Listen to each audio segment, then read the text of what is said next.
se réunissaki na président Joseph Olengankoy Mukundi pona kotala makambo matali kokoso oyo ezali na kati ya rassemblement. Nde yango Conseil des sages oyo ya le 14 mars et décidaki na liloba moko oyo makambo oyo ke sengelaki basala consultation pona kotala makambo nini ba médiateur bakoki kosala pona kolongola mabe oyo ezali na kati na biso po tozonga biso nyonso elongo. Mekasi esengelaki makambo manso wana esalema na botosi ya bato mpe na respect ya makambo oyo toza kobenga ba fondamentaux oyo ya Genval. Na yango esengelaki ke na oyo manso mbuta muntu Etienne Tshisekedi wa Mulumba atikelaki biso tozongela yango.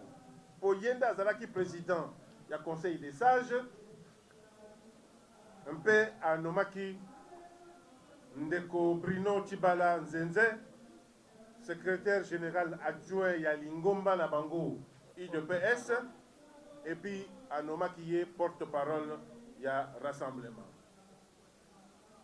Simana yango ezalaki ba organe mibale oyo ba ponaki yango au niveau ya dialogue. Ezalaki comité des sages na coordination des actions oyo ezalaki ba structure mibale etalaki makambo ya rassemblement. Na moya lelo le conseil des sages azali kotala avec mawana motema effort oyo Senko azali kosala pona kosangisa mangomba mibale ya rassemblement. Lingomba ya liboso ezali courant ya ba réformiste katumbiste oyo bazali ko manifester volonté ata moko te ya ke tozala biso nyonso esika moko na kati ya lingomba ya rassemblement. Bazali kosopa lokuta mingi na population, bazali kotombokisa bana ya mboka mpe bazali ko manipuler opposition.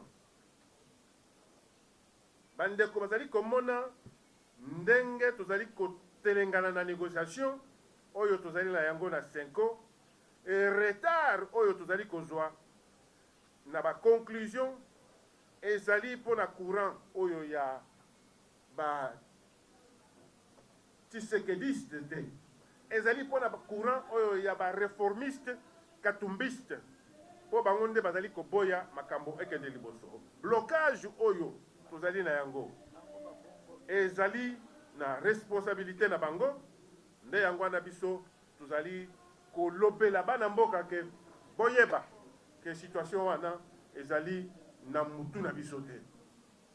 Na yango pona kobima na kokoso oyo tozali na yango ya ba candidature mibale oyo tozali na yango ya président ya comité des sages oyo akozala lobby président ya conseil national de suivi de l'accord.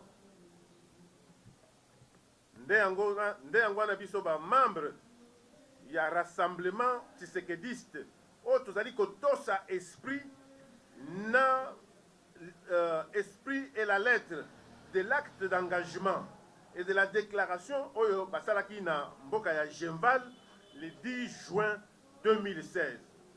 Tozali ko rappeler na opinion na biso ya Congo mpe na opinion internationale que na terme ya conférence ya Genval le comité des sages ezalaki composé na banganga nzambe oyo bankumu zomi na misato oyo bazalaki membre représentant oyo ya ba composante oyo ya rassemblement. Kasi na zomi na misato wana mibale basi ba wei bakei epa ya Nzakomba. Donc batikalaki zomi na moko. Na zomi na moko bato 8 ba membre 8 nde bango baponaki mwana mboka Joseph Olenga Nkoy Mukundi na qualité ya président ya conseil des sages.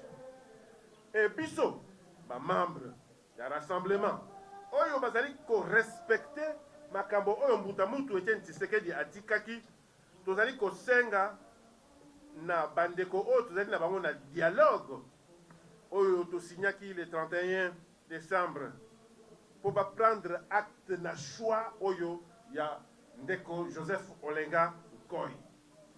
Et Salami na Kinshasa le 24 mars 2017 pour un rassemblement de forces politiques et sociales de la République démocratique du Congo acquise au changement. Ndeko Bruno Tshibala Nzenze, porte-parole du rassemblement et secrétaire général adjoint de l'UDPS. Je vous remercie.